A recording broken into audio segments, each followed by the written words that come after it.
I was in the middle of a smoking session because I was a pothead. Like I was really in the streets selling weed, smoking weed. So in the middle of this smoking session, one of my friends said, "Hey, bro, we should go to church."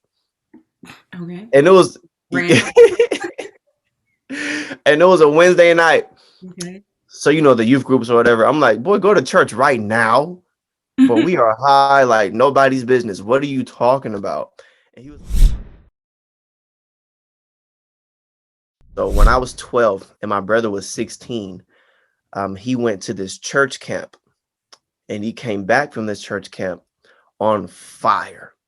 And I never told this story before. I usually get to like, the big kaboom, but this is like where it started for me. He came back from the church camp on fire. He's giving me and my best friend all the game that he received, all the revelations about the music industry and the evil works that's in the culture and all of that and how we should get closer to God.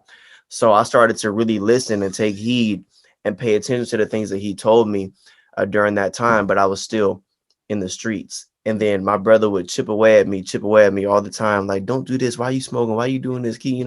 Try to coach me in the correct way.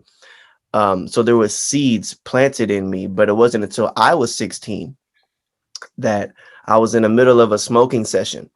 Because I was a pothead. Like I was really in the streets selling weed, smoking weed. So in the middle of this smoking session, one of my friends said, "Hey, bro, we should go to church." Okay. And it was Random. and it was a Wednesday night. Okay. So the youth groups or whatever. I'm like, boy, go to church right now. But we are high like nobody's business. What are you talking about? And he was like, no, you don't get it. We could go to the youth group and talk to the girls. I heard it be lit at New Birth. I'm like, man, whatever. So I didn't want to go, but they drugged me in there. And coincidentally, the youth group was closed that night. Okay. So we had to go into the sanctuary. And Mm. let me tell you, in the sanctuary, in service, I was the one on the edge of my seat. I was the one clapping my hands to the worship, reading the lyrics off the screen, singing to the songs. I was the one listening to the sermon, really honed in. Me being the one who didn't want to go is something that's captivated me for me to be able to really hone in the service. And at the end of the service, mind you, I'm fresh off the street, fresh out of a Yeah. smoking session. I don't know what none Yeah. of this stuff means, but I know I'm feeling something I never felt before. So the pastor does an altar call.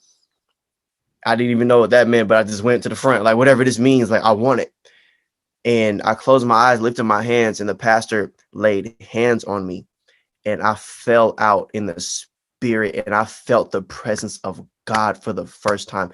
As a 16-year-old, I was on the ground weeping, crying my eyes out and couldn't move. And I got up and God took away one high and gave me a new one. And ever Mm. since then, like I would go to that church every single Wednesday. I wasn't going on Sunday just yet, but I would Yeah. go every single Wednesday.